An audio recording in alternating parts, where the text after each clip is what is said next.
Today we're going to study truly, I'm not using hyperbole, truly one of the most misunderstood sentences that Jesus speaks in the whole Bible. Because we're not first century Jews. That's what's going on here. And I'm going to do my best to make sure that we understand it better when we leave today. Today we're going to look at the first Jesus' calling of his first disciples, as John records it, and we're also going to look at his first sign, which is the wedding at Canaan. So, would somebody? We're going to tackle first his first disciples, the calling of those. Somebody read 35 to the end of chapter 1.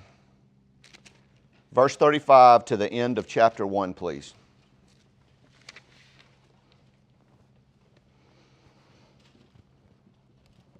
The next day, again, John was standing with two of his disciples, and he looked at Jesus as he walked by and said, "Behold, the Lamb of God."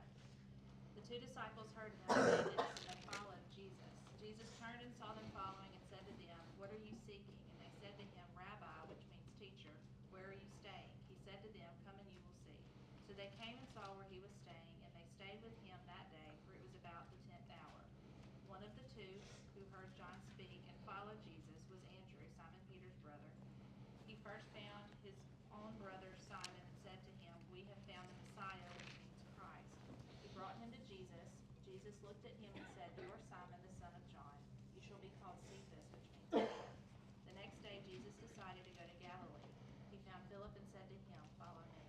Now Philip was from Bethsaida, the city of Andrew and Peter.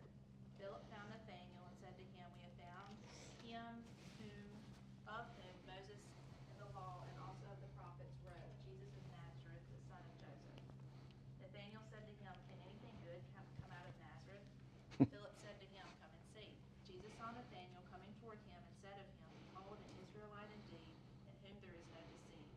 Nathanael said to him, "How do you know me?" Jesus answered him, "Before Philip called you, when you were under the fig tree, I saw you." Nathanael answered him, "Rabbi, you are the Son of God. You are the King of Israel." Jesus answered him, "Because I said to you, I saw you under the fig tree, do you believe? You will see greater things than these." And he said to him, "Truly, truly, I say to you, you will see heaven opened and the angels of God ascending and descending on the Son of Man." Thank you so much. So this is John, the apostle, John of the disciples, recounting of the calling of how many disciples? How many disciples did we just meet, if you will? You got to look.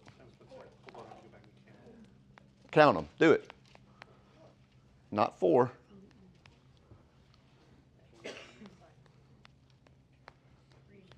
5. There's 5. Name them. Peter, Andrew, Philip, Nathanael, who is probably Bartholomew, and who? John. So this is almost certainly John's calling. John never mentions himself by name in this book, but most scholars agree that verse 35, the next day again John was standing with two, this is John the Baptist, standing with two of his disciples. In verse 40, we find out it's Andrew, and almost certainly the other one was the writer of this gospel, John. So this is John's recounting in his very normal style to not bring attention to himself. This is probably what we see here. Note that they were already disciples of John the Baptist. So John and Andrew, we see here, were already disciples of John the Baptist. This is a continuation of this first week of Jesus ministry. I want you to see how this goes. Verse 19 is one day. Verse 29, we studied last week, the next day. You see that? 29. 35, the next day. And then when we get down to verse 43, the next day. And then we start chapter 2 on the third day. And I'll explain what that means in just a moment. So this is John through the testimony of John the Baptist and his own observation of the first week of Jesus' ministry. Now, if we a gospel harmony or a parallel of the Gospels is really helpful here. We know, for instance, that this was not the first time that these disciples knew of Jesus, not some of them at least. We see, like, for instance, in Matthew, more interaction and there's more detail given when Jesus calls these first disciples. It's also helpful because we know the order of what was going on in Jesus' ministry. If you read the book of John, this is not theology, this is just history. When you read the book of John, you would think that Jesus had just been baptized because of John the Baptist's testimony beginning in verse 19. Most scholars, not every one of them, but the great majority believe that Jesus was baptized, he went immediately into the wilderness for 40 days, and then we pick up after his temptation for 40 days that's accounted for in the Synoptic Gospels there in verse 19. So that probably is the timing of what went on. So just so we're clear, again, this is not theology, this is just history. We see that John the Baptist, in one day, he's witnessing to the Jewish leaders, right? They come to him, who are you? These people have sent us to figure out who you are. That's one day. The next day, we see him confessing that Jesus is in fact Messiah, Jesus Christ. The next day, what we just read, Andrew and John and Peter are called.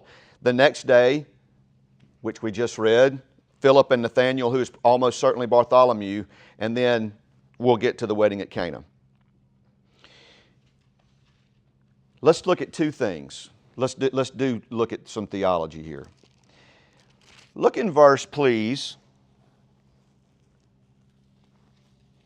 38. Jesus turned and saw them following and said to them, "What are you seeking?" That is a really good question to ask ourselves today. When you interact with Jesus, what are you seeking? Tell me some things that aren't God-honoring, but that we are tempted to use Jesus for.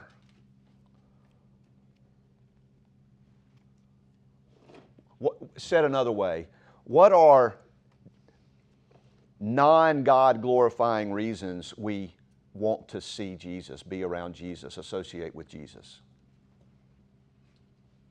It could be like community.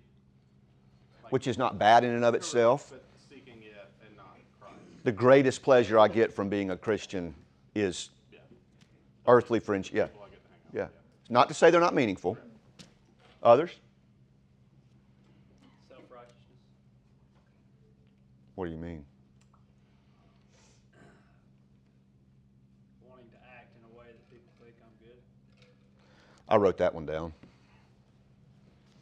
I do it with my kids. I do it with my wife.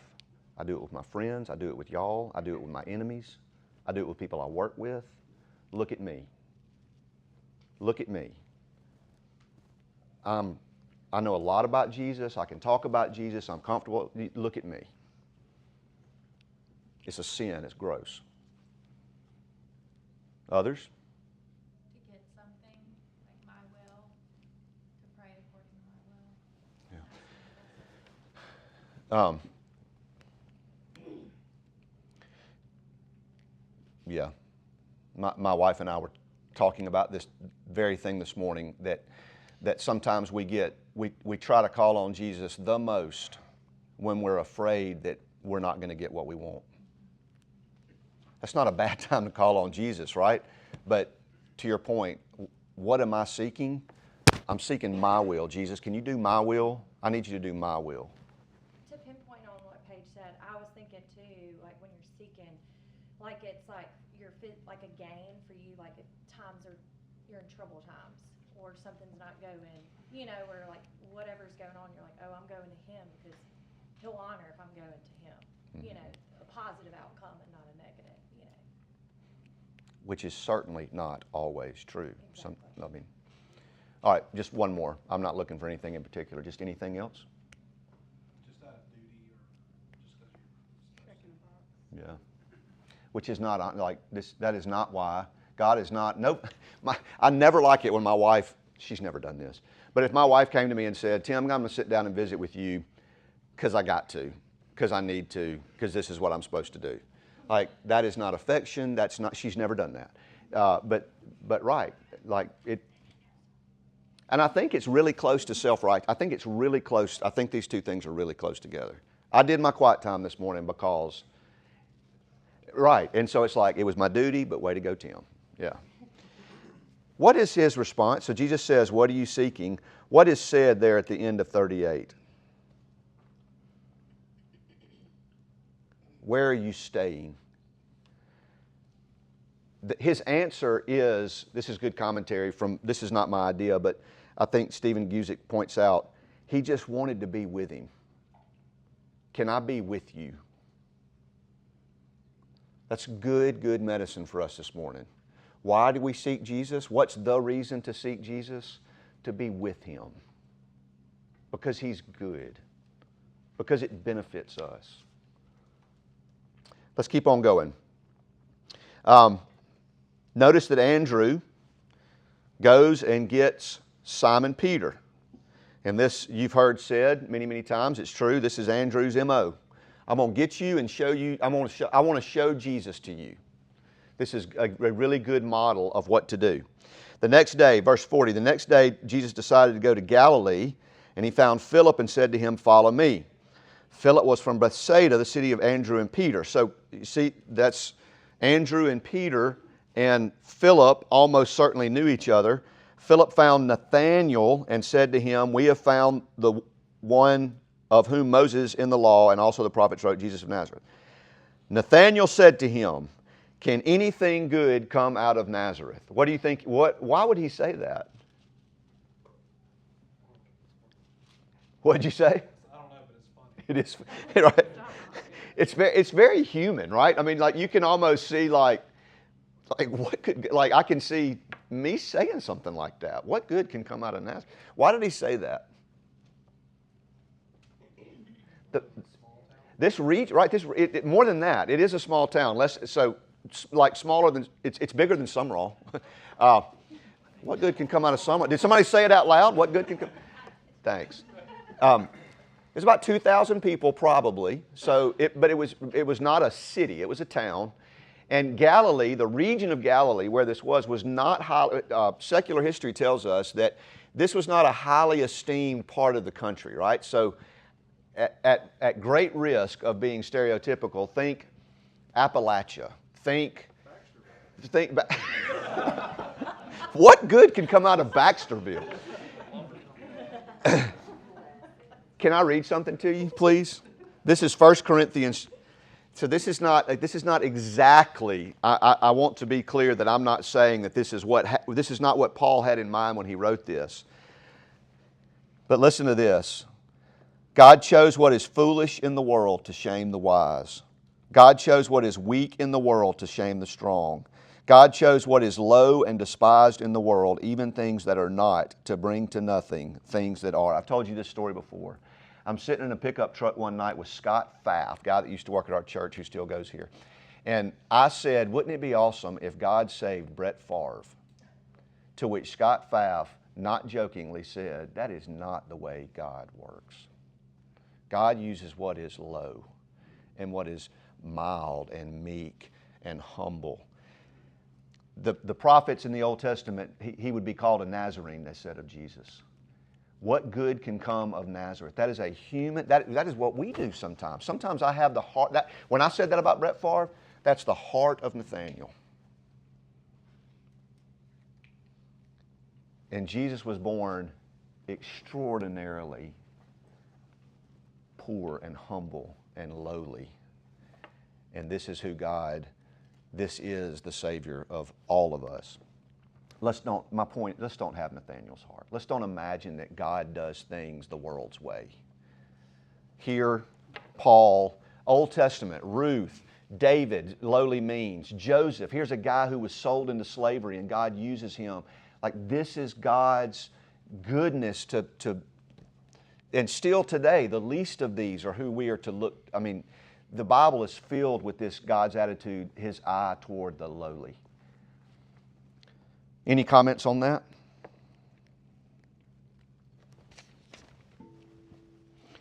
Chapter 2. One thing, I think it's also important to note that that's Nathaniel before he met Jesus. You know, and then he met Jesus, and he Immediately his confession is, transformed. yeah. That's what Jesus does. He transforms. And so he's like, whoa, who's this guy? And then Jesus says, oh, man, I saw you that one time. And he's like, you're it. You know, and then Jesus is like, I got more to do. You're going to see much more than this. So- He met Jesus, and then everything shifted for him. So interesting commentary on, again, I never say anything that's my ideas. So on that point, so the mention of the tree, he says, you know, he greets him with this very authentic Jew, like, here comes Nathaniel, and he says that I saw you praying below the fig tree or underneath the tree or whatever, in the shade. It was very common, it was a very pious thing to do, to be visible. If you were a good Jew, you would be visible. I'm trying to think of an example. We should never try to make people see us. Like, you know how sometimes on Instagram you post a picture of you in a coffee and your Bible and you want everybody to see that? Not that any of you would ever do that, but sometimes I see things on social media and I'm like, I think you're trying to show out a little bit when you do that. It was common in the day for the pious people to get out and be very visibly praying or doing this under a tree in the shade outside of the sun. And what Jesus says to him is, he says, behold, an Israelite indeed, in whom there is no deceit. Nathanael said to him, how do you know me? Before Philip called you, when you were under the fig tree, I saw you. Nathanael answered, Rabbi, you are the Son of God, you are the King of Israel. So it's a miracle for sure. A miracle for sure. It would not have been wild for a good Jew to have been on a daily basis somewhere out in public praying that way. More importantly, I'm not knocking your comment because I'm about to support it, emphasize it. His next words are not anything about Nazareth. His next words are a converted heart that says, truly, truly,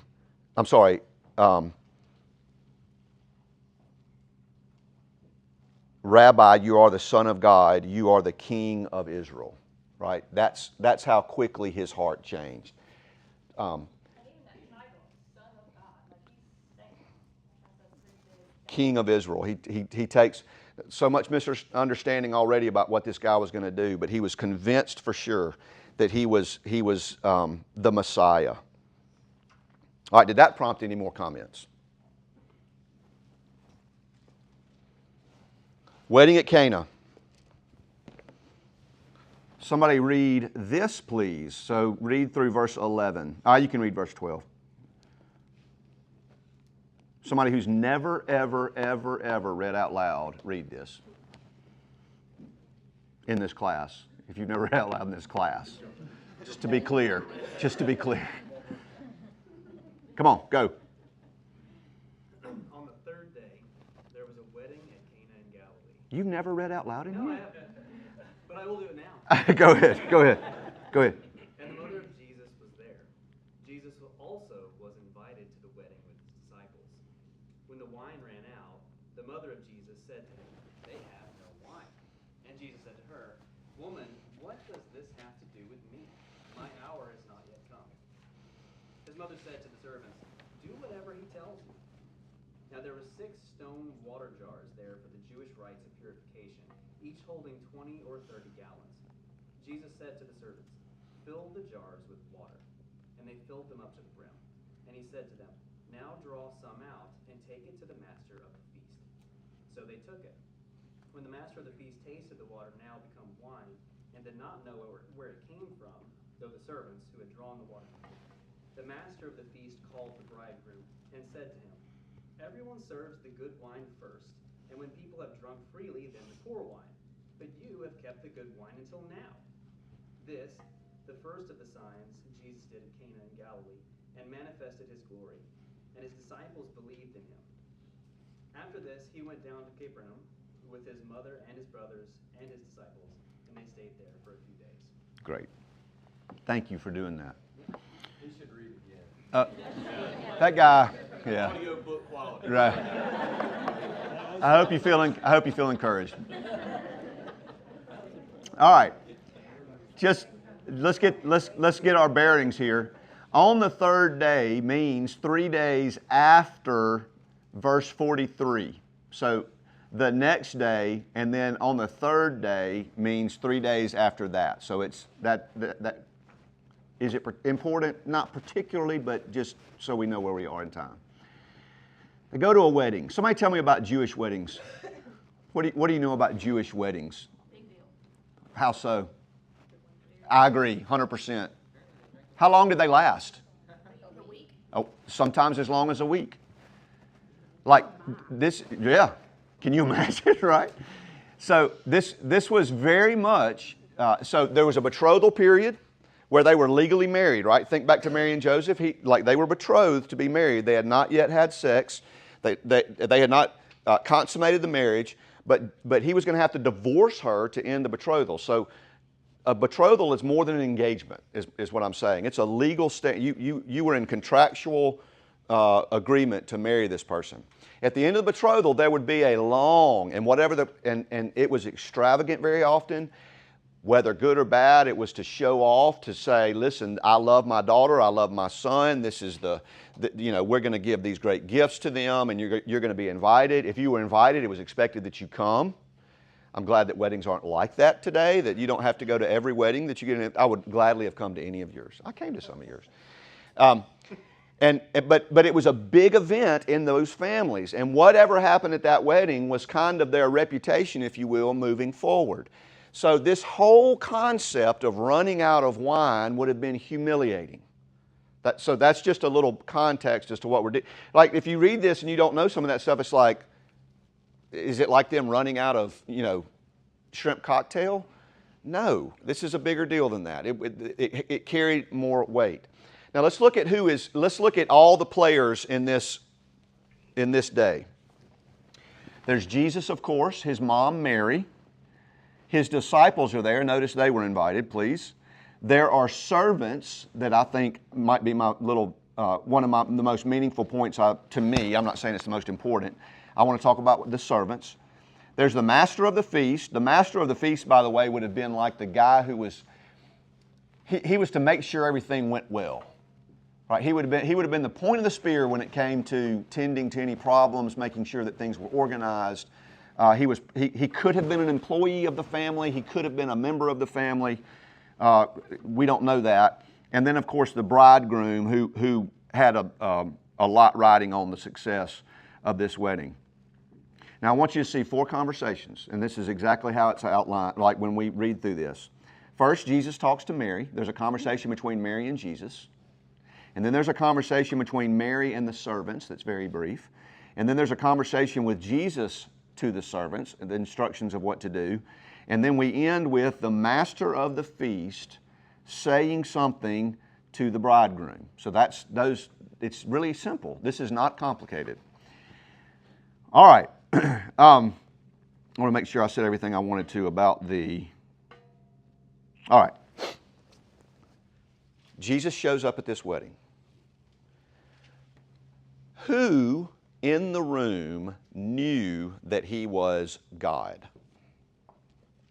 This is like, there's not I think there's a right answer, but I'm trying to make a deeper point than this.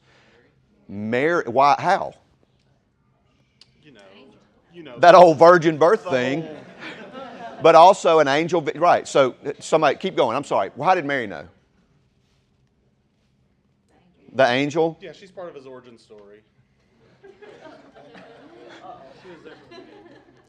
Also, like, I don't know how many, if you have children, would you notice if your kid never sinned? Would you notice if your kid was perfect? That doesn't mean Jesus didn't cry. It didn't mean he never got sick. I'm not saying that. But I'm saying, can you imagine, like, Mary would have been, or I believe Mary would have been constantly reminded of who this guy was because of the way he interacted with his friends, with his parents, with his siblings. Like, She knew he was God. And she's going to go to him, right, in just a moment. Who else knew that he was God? At least some of them had made the confession already. You're the Son of God. That's it. Jesus was approximately 30 years old. He's at a wedding, and he had, for the most part, veiled his deity. He had wisely, perfectly, by God's plan, veiled his deity. I know we make jokes about Jesus doing miracles all the time and hitting the baseball really far or whatever, whatever. Jesus veiled his deity. It was cloaked righteously. And what we see here is this is the heart of what Mary says in Jesus' response. All right, so the first thing we see is that Mary goes to Jesus and says, when the wine ran out, this is verse 3, when the wine ran out, the mother of Jesus said to him, "They have no wine." So I hope that we've gotten a sense of urgency as to why. It's not insignificant that there's no wine. It's important that there's no wine. Now here is one of the most misunderstood sentences that Jesus speaks. I would like for somebody to read this in a very, overdo it on how you think the inflection that Jesus used. If you're into acting, what do you think Jesus said to her? Now, hold on, stop, I'm sorry. What did he certainly not say to her? That's a better thing. Say it in an over-exaggerated way that we're tempted to read it, and he could not have said it this way because it would have been a sin. Somebody do it. And how does this concern me? There's this idea that we read this because of our humanity and because of our not understanding the nuance of this, that he read this arrogantly, or he wasn't reading anything, that he spoke this arrogantly or abruptly or without honor. I want to clear this up today. There is something very wonderful and important and difficult for Mary that's happening right here. This is what is going on. Jesus is distinguishing his relationship between being the Son of Mary and the Lord of Mary. Jesus is distinguishing between his beloved, he loved her. This does not take away from the way he honored her, but the difference between being the Son of Mary and the Lord of Mary. Jesus knew exactly the timing of his life that he would reveal in fullness to a greater and greater degree who he was. And it was not this time. He was not going to do it at this time. Now, I want us to just understand the nuance. The word woman, right? So, woman? Certainly not. That is not what he said. The word that is used here in Greek is a very polite, very respectful term. One commentator said a really good understanding might be this: my lady. It's a term of distance, of respect, but it's not mom. You see it? He's not saying. So John writes, the mother of Jesus said to him, "They have no wine," and Jesus said to her, "My lady." He is not, right now, it is most important that he be her Lord, not her son. So he's not being rude. And then he says, what does this have to do with me? A really good translation of that would be, what do you and I have in common in this problem? Now that's really, really different than the way Tyler said it. Well, my translation says, and then it says, they have no more wine, she told him, and then it goes straight to, how does that concern you and me? Great. The point being, I recognize it's a problem, but I can't approach this from your standpoint. He goes on to say, my hour has not yet come. What does that mean? I've already given it away. What does that mean? Yeah, so Jesus could have gone, everyone, wine, right? And everyone at the party would have been like, who is this guy? Who is this guy? Now, I do think it's neat, and we're going to talk about the servants in a moment. He does reveal his deity to a new group of people, but it's not who you would expect it to be. Now, so So this is what happens. Please notice Mary's faithfulness. What is her response to the servants? She didn't know what he was going to do. She did not know. He didn't go, it's not yet my time. I'm going to make some wine. She just says, in submission to his lordship, just do what he says. She didn't know what he was going to do, but she knew he was going to do the right thing. That is a wonderful, wonderful view of Christ. We go to Christ, go back to our prayer issue, like what do we seek from Christ? The reason we go to Christ is not to get what we want, but to get what he wants, because it's a better idea than ours. Whatever he brings about is going to be best.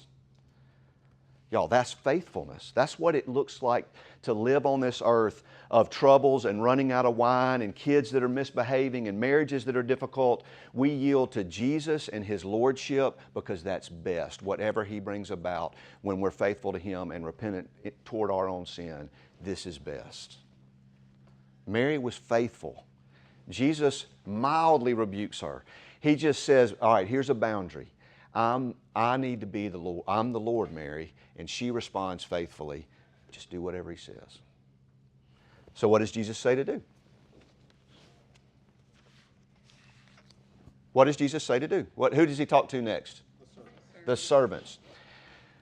That word servant is not slave. This would have been a different group of people. This apparently was a widely known wedding. They were wealthy enough to have, this word that is translated here, servants, they were hired people. They were able to hire people to facilitate this. And so he says to the servants, well, we're going to get there. Now there were 6 stone water jars there for Jewish rites of purification, each holding 20 or 30 gallons. All right, these were not jars, okay? These were not jars. These were jars. They were made out of stone. They would have been very expensive. They had 2 types of vessels that they used. There was earthenware, which would have been made out of clay, right? That's something, think of like one of these orange flower pots. That's not what this was like. These were made out of a single piece of stone. They were turned on a manually powered lathe. Not everybody's home had these. This was a wealthy family, it appears. And there were these 6 jars that were not, they could not have been, because of Jewish custom, they couldn't have been in the dining room where everybody was. Wherever the party was going on, the jars weren't there. They were somewhere else, and it's where the people entered the building and they would have been used. The really good Jews would have washed and cleaned up, so ceremonially they would have been unlike the Gentiles, and it's time to have a fun time at a wedding. And they were empty. They had not been used maybe the day before. We don't know the reason, but apparently it's clear that they weren't full of anything. And Jesus says to them, fill the jars with water. And John, interestingly, the writer of the gospel, adds this detail, and they filled them up to the brim. Can you think of a reason why that's important? Why is that note important?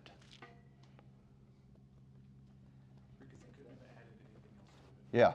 So it seems that John is making the point, there's no what's fixing to happen? I'm fixing to tell you something incredible. Y'all, I know, he's saying the jars were filled up completely. It was the practice of the day that when you had this fermented grape juice, depending on the quality of the juice and your ability to afford to drink it, you would dilute it with water between half and 1/10. And so let's say that they had been 90% full. And you took some wine that you had somewhere and poured it in, and it would color all of it. And well, Jesus didn't make any wine then. And John's point in adding this is probably, y'all, they were filled up. They were filled up to the brim. He goes on. Now draw some out and take it to the master of the feast. So they took it.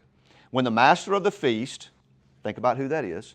When the master of the feast tasted the water now become wine, and did not know where it came from, parentheses, God's grace toward the servants, though the servants who had drawn the water knew, the master of the feast called the bridegroom. Let me make this really great point. Jesus says to Mary, my time's not yet. This is not a time that I'm going to reveal to everyone my total sovereignty over creation. I'm not going to do it. But friends, again, these aren't my ideas, this is commentary. Those servants had to have had some conversations. How merciful and gracious when God lets us see something that, like God does this all the time. He lets us see things that we're not a part of. We just get to witness it, or we get to observe something that God does. And it really doesn't even affect us. But God does these things like He did for these servants so that He can manifest His glory in our lives. And this is God being gracious. Man, don't you know, like, they take the wine and, like, they're handing it to the, I'm taking some liberty.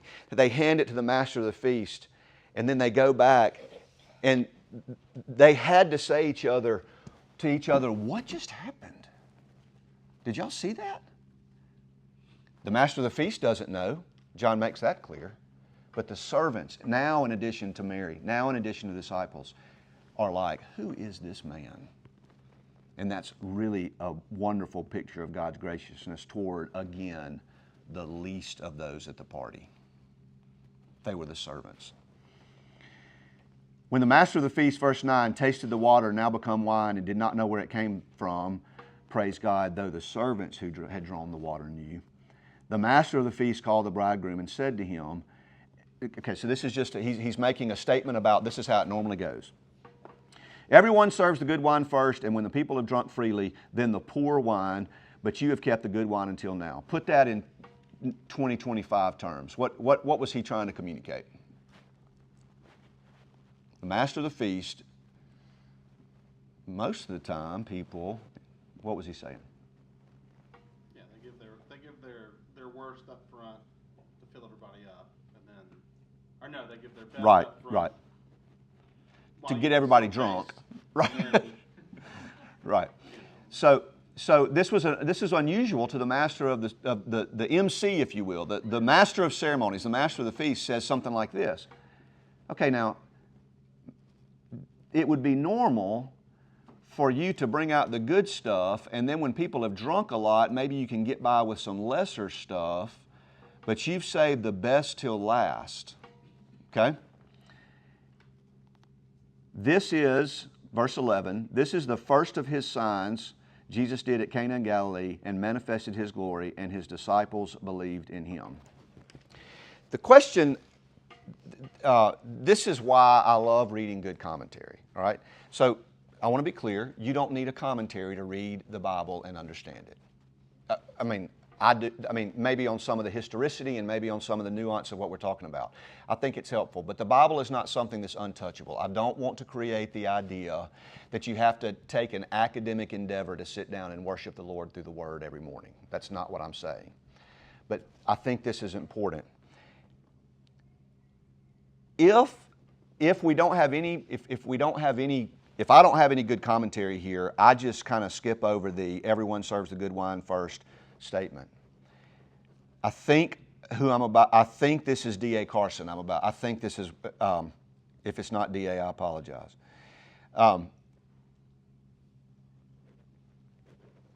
The world is like most other weddings in this regard.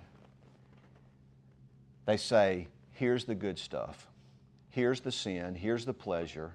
Here's the freedom. Here's the license. Here's to do whatever. And you fill up on the good stuff, and then the bad stuff comes out. That's a really good, D.A. Carson says, picture of sin.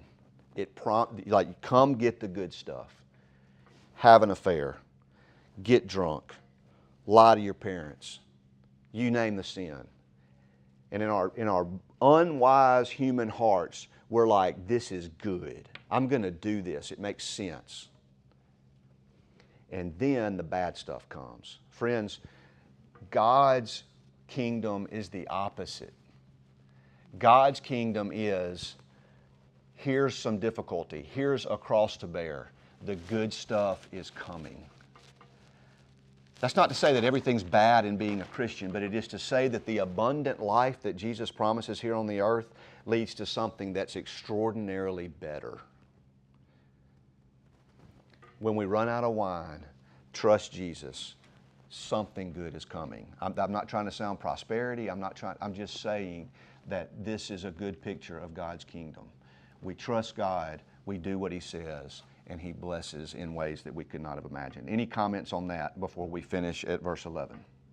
Well, the fact that God was his first son, it's like stuff's coming, abundance is coming, and it's gonna, I'm like, number one, in the next life, right, and how we're gonna be face to face, but also in Jesus' life, like that's the first thing he does, is make sure a party still goes on. That's what. 100 bottles of wine, might I add. They're not gonna run out. Okay, listen to this. Of the wine, but they're not gonna run out of his goodness. How many? When it's revealed. Okay, but I agree. Great point. Just trivia. How big were the jars? 30 gallons. 20 to 30 gallons. How many of there? 6. So how many gallons of this great wine were made? About 150. One commentator pointed out, like, what a valuable wedding present. Like, we're getting toward the end of the wedding. He makes roughly 2,400 servings, like they did the whatever math that is. But one commentator pointed out that he gave them 2,400 servings of wonderful wine. And when the wedding was over, they don't know where it came from, but all of a sudden they're left with like it would have been valuable. I've never thought about that. Like, whoever the family was got a really valuable gift monetarily when this happened. That's not the most important part of the story. It's interesting to me, though. So, to your point, please look at how wonderful verse 11 is. These are things that we read sometimes and we just don't like. Listen to this.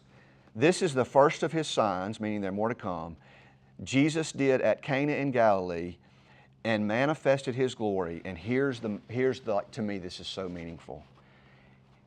And His disciples believed in Him. Like, this was for them. His time had not yet come that He was going to let everyone see His glory. But out of love for His disciples, they saw this and believed more. The word manifest there, bring to light. That's what it means. When something is manifest, it is brought to light. And His glory was brought to light for His disciples. Isn't that kind? That God in man would, at this moment, though He was not going to show this remarkable authority to everyone, because He loved His disciples, He said, watch this. And they began here to understand His authority in this example over all of creation. Here's where this is where it will, and we're going to study all these. Soon after this, He's going to do a healing, the official son. There's an invalid that He'll heal soon after that. He's going to feed a multitude. He's going to walk on water. He's going to heal the blind. He's going to raise Lazarus from the dead. John calls them signs because, yes, they're miracles, but they signify something. They signify that Jesus is in fact Lord. And we know from the 20th chapter of John, this is the whole reason He wrote the book. I'm writing this gospel so you'll believe. This is what I saw so you'll believe. And right here we see it beginning. So the disciples believed in Him. It's wonderful. Any comments?